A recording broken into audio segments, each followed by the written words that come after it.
Se Reverend Obofour any me ankasa me nua ba ho fedua fefe Evangelist Patricia esi edu ebeye wana na echina twedi amponya metumi ode ma me na masema me kaaye ade kire Obofour ni toniti ahobra sese ne ewe sa mani agi bebre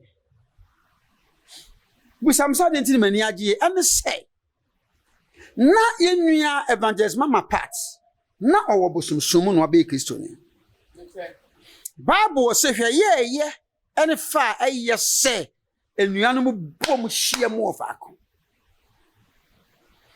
Bible Obofour nyamsum dadada ne ma me Pat abeka Patricia no minim dadada o no wo todwom bo akasa ye prayer tawani awo sabre amwako atawo Freedom Chapel.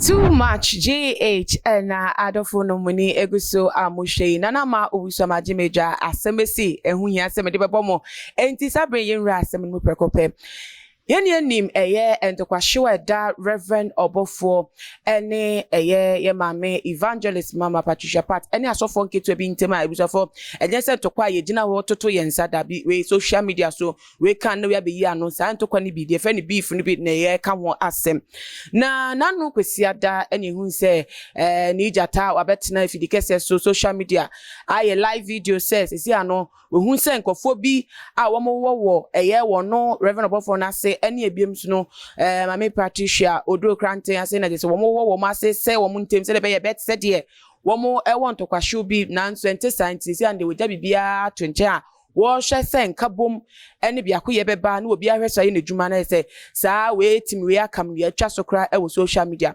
Wode tu ja eni sima eni na enum na chese eye manase a ono nso obede na ono so wo yo expose wode beto aso se saa na Obofour akade a no nso bede atum na se biakoye edwumade a wode etu dwa no nso asom na se obi ahweso aye na dwuma na ye hwenima se eye mame Patricia Odro Krante adodo na nim na konfoba agrada ko obekasa ede afa won na nso na se ebre ebemu kakra na enura no nso de ne de ba ya wo sesesi ano no ankasa no say Reverend Obofour aye badwemba a wo dwen ye nyansa dwen a te so de beka sa asem nti ono so ene ne ya dwen pa obia emfa ntokwa ento nchen na emmom wo mo maba wo mo de ya ha wo mo se wo mo nkeka nkofo asem asofo e ha ya amanfo so wo mo nkeka nkofo nsem na mbo hu wo mpese wo mo nkeka omutimbo mtu akobo Reverend Obofour din na waka na asem poto no aboni din abata hu no a praise sofo bi wo mo de won fo mo nche wo mo ene enfa wo mo nche wo mo china osofo bi ebe praise no bia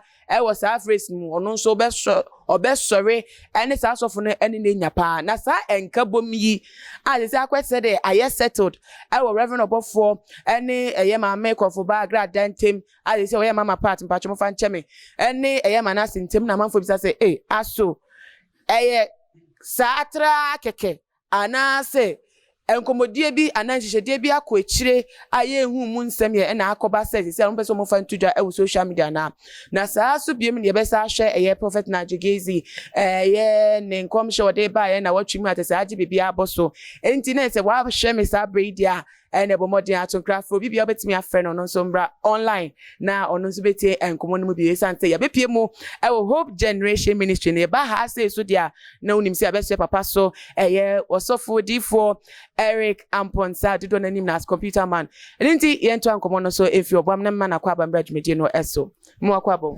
ya awisi bibia bokode nyame adom ba pepe na what say nyame adom me hoye na ho efe me hwe wo ho a ntafo wo osisi se difo bia nka nkire wa ntafo wo osisi mpa eni ntimi hwe nim se me de me ho ka be ma na nyinse be ma ntafo ana ma de ho be ka onya wo na ado ho be ka ese mesuma jepani ntafo wo na eye mea na mo no be wo ntafo oh amen se woni minya ba wo pe ye be share ka wa se mechi wona wo se ana se obusuafo na be ka ho asem o se me busuafo be me sanse ebusua na ebe ye o pe me de ye be ka wa se mechi we de ye ka evidence obi a hwa kra no obi a be fa ye ho tan e de ebone fo nyina oba na gi atum se ono me wo ntafo nti se mu se ntafo mi ni na chi ya na je se eye mea ana ya o se de pia me she ko na bu se me suban ti se fi aso ase na iga Mate yenshe mame Patricia Odro Krante ene Reverend Obofour intimacy si ase de umesiesi wo social media so uhu ne sen ya mammo ne hwe comment no so ya mo nzuhie no mo susu ni di atem bo ho ano so woni atem afa badia wo di atem adi atem be hyeme na me so ya me so ma reply de be ye wo ya edin kan fa na asema nyankopon tamana mama Pat evangelist oye mini papa obumi yiye na me so me bu ni yiye friend phone so how no so afre me oye na talking point no on kasenti a me meta e bi a panelist bi na be kasenti a me ono pa de o me na no an kasenti a meta nti mama de sa respect no e man sade na kwakubofo ene ye mama Pat former na agrada entemo ye no ehyasie 2019 sa enye na asem 2017 18 19 ade na ewo mu nti ehyasie sa na obi ene wane woni edutam bi ano ba ye den enti mpaya na mesere nyame se awurade da bay na bema etu akotwe ne etwene ama asuntwi abafi sei ene yahwehwe na weche se mafutu kokubofo ode eduma pa Reverend Obofour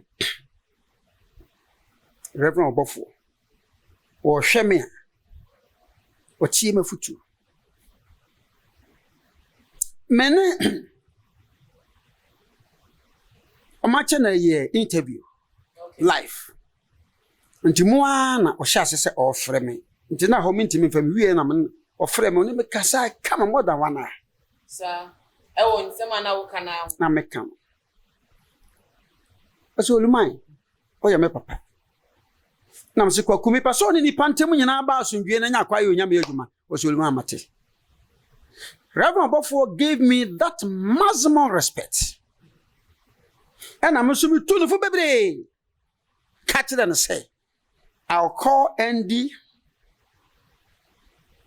Saviour. I'll call Saviour to order. And I will make sure say peace will prevail. No Solomon. Right after I spoke with him, I contacted these two people. Andy, my friend, Saviour. And I'm not gonna say Saviour is on his way coming to my end here. Okay. Eti mene Reverend Obofour kasa e 3 days pe. No dey futu no ye adwuma ba abontene be ka ase. Oni obi ani ase. Na je say mafutu. Ayechu. Se Reverend Obofour ene mi ankasa menua ba ho fedua fefe Evangelist Patricia asi edu ebe ye wana na echina twedi amponyame tumi ode ma me na masema me kaaye ede kire Obofour ni toniti ahobra sese ne ewe sa mani agi bebre bu samsa de ntini mani agi ame say na yenua Evangelist Mama Pat na owo bosumsum no abe Kristo ni okay Bible se hwe ye ene fa eye se enuanu mu bom hia mu ofako Reverend Obofour nyamsumu dadada ne ma me Pat abeka no Patricia no minim dadada o no wo todwom bo akasa ye prayer tawani awo sabre amwako atawo Freedom Chapel sa nti honko ene no ana na ekọ nti minim no pa nti ma me na me on kasenti ameda na yase wo okay ni bre na se bibi so onko ka papa na nka enye grebe se so mu nyina ya mpanyimfo Mama Pat wanyini wetimi awo Reverend Obofour times 6 times 7 na wona efe right zem na onim kasa na Reverend Obofour sinim kasa enti ne mesere se so maka bomu a wo manka bomu no nye fensen se de yehuni wo gina na platform so no kaaye omu nhia emfa nsanto nsayem na wiase nyina ehunu na wo dada na yetwa niti na asem no yehunu ye enkensi ya sa esisi ele betimi abemisa asem bia ni ho ebeka biem na no metie mama part e wo no today's TV no so no platform no wo say ono kura wo sen agu wo hwe ne kasa evangelist mama part obenya me mu nche okaye no a maame no dimfie mienu a nyansade pa wo nyame mu no abekọ nanim o nyansa se yemfa bibia nto nche de waye atwam wa Ghana fo bi buafu no ebi mpena asem no wo de study maame no din dakro me ne be hia na metunufo no mabi otumufo a mefa msuntumfo befa oyi no mabi firi no memu a she will be the best evangelist ever amongst the female they can say asofo because she knows how to talk. She's broad-minded person. She speaks reasonably.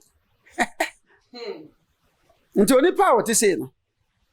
When she is well embraced by Reverend Obofour, be my testimony. But sacred I left him. Well, I mean, no. I'm out for because mami oba Kristo sumu nche se na okay na so still na akwa se de abraboda da da so woni ni so man so twen ene we etimi na me de wo don ho ba de a no aka na poto ba ye oni asofo mienu nkwa na ako na se ono aka se mu no ono so ohia asesi kakra the woman say nya bibia na me de tum framam okay I will meet her in person ana gitum say social media trend no ena ye adwuma sisi obi enya trend social ni pa na fe no abanya memu oye din pia mama ne din ne so akata jese brebia no ko social media no na mche se ni hia na ma bi na oyi firi mu a obekọ ni pa bia ntimi stop nso ko social media nti magina hai akase meda Reverend Obofour ase pa se me ne papa computer man da bi ofem oluman o de respect amame se me ka je se Obofour omudi yachi omoye mofra omudi yachi 2014 he was here I prayed for him yeah what this maximum respect no mame nti enkabo mu beba no beba abonte so no obi ani asem no through my influence I'm telling you the gospel truth today me kan kra kira mo ne kasa bia me ne me ba no ne menua kuma no nyaaye o kasem bi wo se orumai oni sem papa no mtimi kasenti yawo na obi kama ho asem kire wa me yo ba frɛ me o kasa na awosen gu na mso tumfu se kwaku se utimi agina kasa no obia ni asem na ye frimu a waso bedu ma woda wo beda na betimi e wasore wase papa mate 3 days no be ye video nti nei me da twediam pon so nyo Nyankopon na sese ama me ba kwaku bofo ani me nua kuma wati ase na me da twediam pon nyame sese me ankasa me nua ani nyame mu de o me ba because of am akwanta ye me nua am akwanta echeme just 5 years no 55 from akwanta e wo 60 na part enso so aye yamwa part no ntimi mpaja na edu sabri a mesere kitafo mienu a were Reverend Obofour ho na omososo wo me maame ene me nua ba evangelist mama part wo se obi amanu tu nkotwe yatwe efutu obi wo ha me hia Obofour dia mama me hia part dia mana me mfa emma ahanuse unyini se oni ntem masiesie muntu na wetunufo no afantina wompese asem na nkasa ko so se wo mu koshia wechire no mu kan nsem se wo family nsem sie mama na yen ko agreement we na bibia ntumi nto encha entina se esi ono na wetunufo ntina wompese obibia nsem no so akire yen sa e wo sa kwan no so panyine se mpanyifo na bubu o se so bokum aboa tromo agi asasaduro die jana mo mfa na mante sem enante kwaya ase ase ne se Semesa koyin sama asi atwam de abeto nsenie ne nne. Achire mu de ene maminya na asemra da anu mu na fufuri emfa nka bu mu. Eba sa no ma ye penyen kwase ya. Atiasi. Ma frɛ masiesie. O ma horo mo hu bia nti so obi pa asem asi ye dada na. Onko old videos. Nye sese ya kai. Sese de ye de nyansasem ne asomdue na eba. Because ya na nya fe and the social media go go. Na de gezi asemba ya na meka. Asofo bebre na ba ha de adwa atoa ne na msemate. Nka mentwa so da. Metwa so no. Abo aboye no. Because kan na meka nyina na meka akire nse. One force no hu onabo kan Japan. Onhu no. Because me ne onabo ti say. Mene honorable yet to say. Ye nim komokra minim de na ekọ.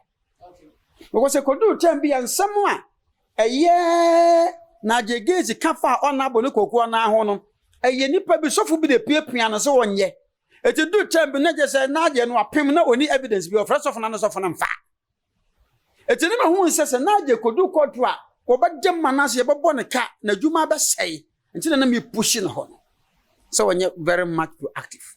Nti later no ena won so hunu say me de ma no to ena me de ma no to bibie ma no hunu say me push ko no ntempa no so ko sarandai ena no so atu twai won say na so madwero nti ahai ena kana fo be hu me mpanyidie saba so body ene efiri nyame achi a yemfa mame na asofo no nhyase yemfa respect emamme reverend usu be mpa bishop salifo amoako archbishop danke williams Otabel nom ajansare nom sam kwanchi ankra Elias menano kon ye nya ntokwa kora no mo so me kora mai wonfa ne die ni buo no maye prophet one nom o se do ma ha se ni buo ni die ni maye no wam nto so saa na ye ne esi mu ache o ye se kora koto ye nka se kora kosin o ye esi mu ache o enti ebuo ni die na fe na o mu yi o manim samani amre na amanfo ante se computer no ya do ne wagi social media fa na me pese se benti na meje fae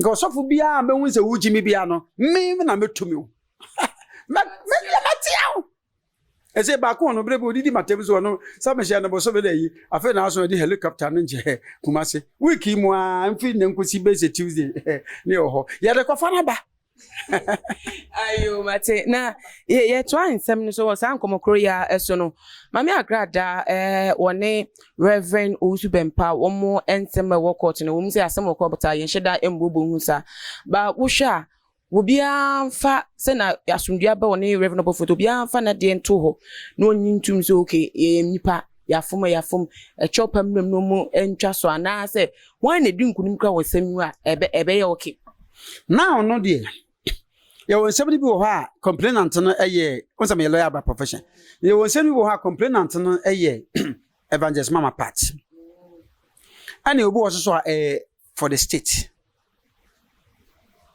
until the state no republic versus yes the oman no the republic court case case republic versus reverend Osubempa just wone aban no unse du bebi no bosi for bi bro bi ni ntoko bi ba mu ene de reverend Osubempa ne aban no ede beka nti eno eba saa on say no attorney general study case no nti de wonte emanase no beka se bi attorney general de wa calling in for the docket I was study but emrem ye kind of bail of indictment just a bill of indictment you say wa giato wo hwehwem ofifi mo ndo ni yenyai emfama atone general no but de wo me ankasa menua ba ho fe ni menua be ma ho fe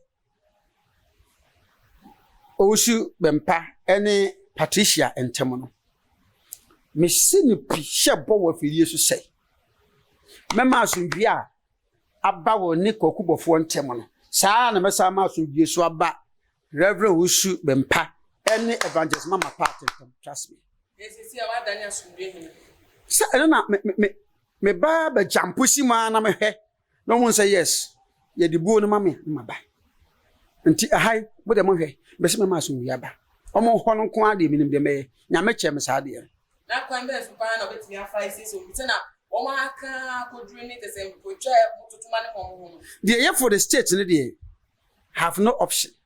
Okay. Than to leave it for court. So no kasa be na djuma. But the woman me mama no ntem no. Ene the wo oni reverend usu be mpantem part ene de ndem me. Wonti wo kakra. Me mfa nto dwa. You see your secret is your power. Me wo to me bi wo me mu ahun. When I no kasa betes. The nyame de chemo church of Pentecost no. Okay. Okay. Mpanyimfo se kasa du, yesidu. Ejina presentation ade be ko ni pa de buofu nanim. Ai, media meka bia no reverend usu bempa obeti. Sa. De meka bia no reverend usu bempa obeti.